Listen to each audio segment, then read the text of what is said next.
Բարև ձեզ սիրելի ընկերներ, այսօր ուզում եմ ձեզ տալ մի հարց, որի մասին գրեթե բոլորս մտածել ենք մանկության տարիներին։ Եթե հենց այս պահին սկսեինք փորել գետինը ոչ թե 1 մետր, ոչ թե 100 մետր, այլ առանց կանգ առնելու, որտեղ կհայտնվեիք։ Շատերը վստահ են, որ պատասխանը Չինաստանն է։ Այդ արտահայտությունը նույնիսկ դարձել է հումոր, շատ մի փորի, Չինաստան կհասնես։ Բայց իրականում դա ճիշտ չէ,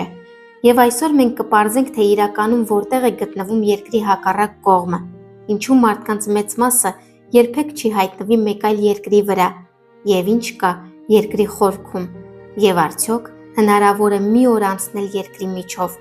Այս թեման առաջին հայացքից շատ պարզ է թվում, բայց որքան խորանում ես, այնքան ավելի զարմանալի փաստեր ես բացահայտում։ Եկեք սկսենք ամենասկզբից։ Երկիրը գրեթե գնդաձև է, դա նշանակում է, որ յուրաքանչյուր կետի համար գոյություն ունի մեկ այլ կետ, որը գտնվում է ճիշտ հակառակ կողմում։ Գիտության մեջ այդ կետը կոչվում է անտիպոդ կամ հակակետ։ Պատկերացրեք, որ երկրի միջով անցկացնում եք ուղիղ գիծ, այդ գծի երկու ծայրերում գտնվող կետերը հակակետեր են։ Թվում է շատ պարզ է, բայց հենց այստեղ է սկսվում ամենահետաքրքիրը։ Միլիոնավոր մարդիկ համոզված են, որ Եվրոպայի հակառակ կողմում Ավստրալիան է։ Մյուսները կարծում են, որ Հայաստանի հակառակ կողմում ԱՄՆ-ն է, իսկ ոմանք դեռ վստահ են, որ աշխարհի ցանկացած կետից փորելով կհասնեն Չինաստան։ Սակայն քարտեզը բոլորովին այլ բան է ցույց տալիս։ Երկրի մակերեսի շուրջ 71%-ը ջուր է, եւ դա նշանակում է, որ մարդկանց մեծ մասի հակառակ կողմում ընդամենը օվկիանոս է։ Ոչ քաղաք, ոչ երկիր, ոչ մարդիկ, պարզապես հազարավոր կիլոմետրերով ձգվող ջուր։ Իսկ ինչ եք կարծում, Հայաստանի հակառակ կողմում ինչ կա։ Եթե քարտեզի վրա գտնենք Հայաստանը եւ հաշվենք նրա հակակետը, կհայտնվենք Խաղաղ օվկիանոսի հարավային հատվածում։ Ոչ Ճապոնիա, ոչ Ավստրալիա, ոչ Չիլի, պարզապես օվկիանոս։ Եթե տեսակետորեն հնարավոր լիներ ուղիղ անցնել երկրի միջով, ապա ճանապարհորդությունն ավարտվելու էր ջրի մեջ։ Իսկ ինչ եք կարծում, որ երկրների հակառակ կողմում են իսկապես մարդիկ ապրում։ Չնայած մարդկանց մեծ մասը հակառակ կողմում օվկիանոս ունի, աշխարհում կան բացառություններ։ Օրինակ, Արգենտինայի որոշ շրջանների հակառակ կողմում գտնվում են Չինաստանի որոշ տարածքներ։ Իսպանիայի մի քանի հատվածների հակառակ կողմում կարելի է հայտնվել Նոր Զելանդիայի մոտ, սակայն ամբողջ աշխարհում նման օրինակները շատ քիչ են։ Դա պայմանավորված է նրանով, որ ցամաքը հիմնականում կենտրոնացած է երկրի մեկ կիսագնդում։ Իսկ եթե իսկապես սկսեինք փորել,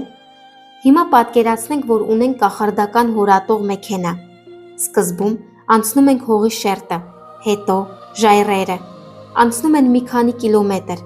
Թվում է ամեն ինչ լավ է, բայց իրական խնդիրները նոր են սկսվում։ Ամեն կիլոմետր խորանալուց հետո ջերմաստիճանը բարձրանում է, ճնշումը մեծանում է, ապարներն այլևս այնքան ամուր չեն, որքան մակերեսին, դրանք սկսում են դանդաղ հոսել, գրեթե հեղուկի նման։ Իսկ ինչ եք կարծում, որն է մարդու հասած ամենախորը կետը։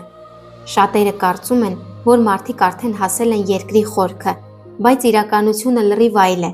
1970 թվականին Խորհրդային Միությունում սկսվեց մի նախագիծ, որի նպատակը հնարավորինս խորը հորատելն էր։ Այն հայտնի դարձավ որպես Կոլայի գերխոր հորատանցք։ Տարիներ շարունակ գիտնականները աշխատում էին եւ վերջապես հասան մոտ 12 կիլոմետր խորության։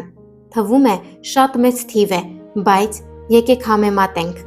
Երկրի շառավիղը մոտ 6371 կիլոմետր է։ Այսինքն, մարդիկ կարողացել են անցնել նույնիսկ 1%-ի չհասնող խորություն։ Եթե երկիրը պատկերացնենք որպես խնձոր, ապա մեր փորած անցքը նույնիսկ խնձորի կեղևից ավելի բարակ կլինի։ Հիմա խոսեմ այն մասին, թե ինչու դադարեցրին աշխատանքները։ Խնդիրը սարքավորումները չէին, խնդիրը ջերմաստիճանն էր։ Գիտնականները սպասում էին մոտ 100 աստիճան, բայց իրականում այն անցել էր 180 աստիճանը։ Այդ պայմաններում սարքավորումները պարզապես չէին դիմանում։ Եվ ինչ եք կարծում, Ինչ կա երկրի կենտրոնում։ Երկիրը դատարկ չէ, այն կազմված է մի քանի շերտերից։ Առաջինը կեղևն է, որի վրա ապրում ենք։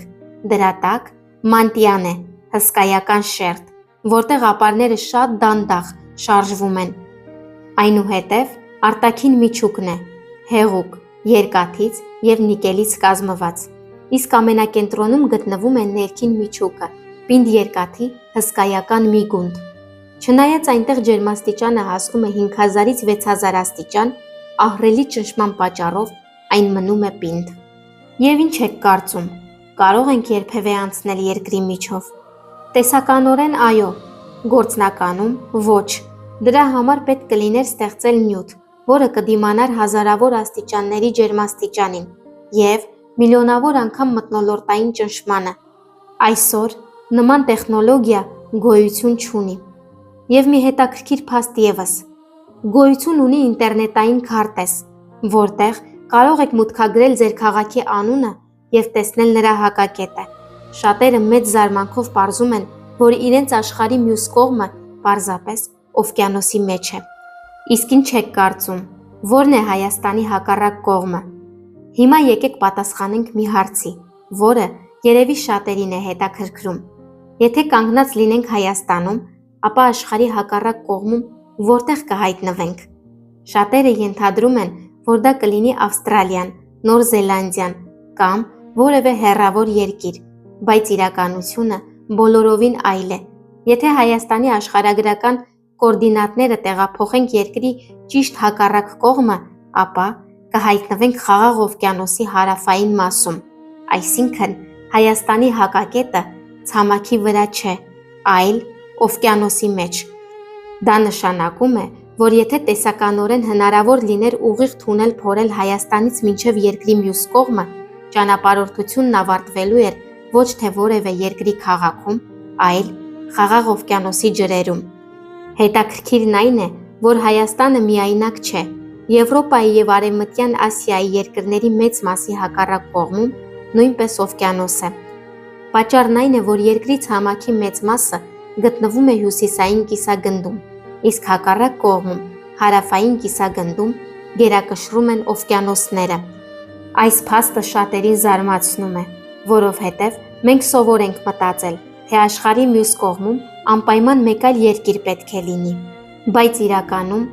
երկրի մակերևույթի շուրջ 71%-ը ջուր է և այդ պատճառով հակակետերի մեծ մասը նույնպես ջրի վրա է։ Հիմա պատկերացրեք դուք կանգնած եք Երևանում, իսկ երկրի մյուս կողմում նույն պահին ոչ թե մարդիկ են քայլում փողոցներով, այլ հազարավոր մետր խորությամբ օվկիանոս է։ Դա նշանակում է, որ ձեր և այդ կետի միջև գտնվում է գրեթե ամբողջ երկիրը, կեղևը, մանտիան, արտաքին և ներքին միջուկը։ Սա ևս մեկ անգամ ցույց է տալիս, թե որքան զարմանալի մոլորակի վրա ենք ապրում։ Եվ եթե հաջորդ անգամ ինչ-որ մեկը կատակով ձեզ ասի շատ մի փորի, Չինաստան կհասնես, արդեն կիմանաք, որ իրականությունը շատ ավելի հետաքրքիր է։ Մեր մոլորակը դեռ բազմաթիվ գաղտնիքներ ունի, և նույնիսկ այսօր տիեզերք թռչելու դարում մենք շատ ավելի քիչ բան գիտենք երկրի խորքերի մասին, քան թվում է առաջին հայացքից։ Եթե այս պատմությունը ձեզ հետաքրքիր էր, գրեք մեկնաբանություններում, թե որ քաղաքից եք դիտում։ Հաջորդ տեսանյութում կարող ենք պարզել, թե ձեր բնակավայրի հակառակ կողմում ինչ է գտնվում։ Շնորհակալություն դիտելու համար։ Եթե սիրում եք նման գիտահանդրամատչելի և հետաքրքիր պատմություններ, մի մոռացեք բաժանորդագրվել ալիքին։ Մինչև հաջորդ հանդիպում։